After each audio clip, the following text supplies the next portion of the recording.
In this guide, I'm gonna explain whether you can play Roblox on GeForce. Let's get started.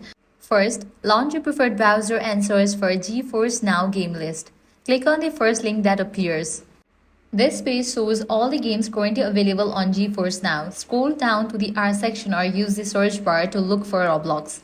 When you scroll through the list, you'll see games like Rocket League, Rock Company, and Road Redemption. But Roblox is not there. Even if you search directly, it won't appear. That means as of 2025, Roblox is not supported on GeForce NOW. But there is an alternative.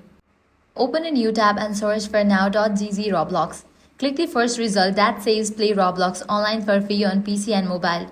Now.gg works just like GeForce NOW, letting you play Roblox directly from cloud on almost any device without downloading the full game.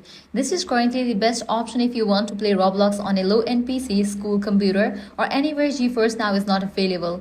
It runs in your browser and supports both mobile and desktop devices, and that's it. Unfortunately, Roblox is not on GeForce NOW, but you can use now.gg as the best alternative to enjoy Roblox anywhere. And that's it. If this guide helped you out, do not forget to like, share, and subscribe. Thanks for watching.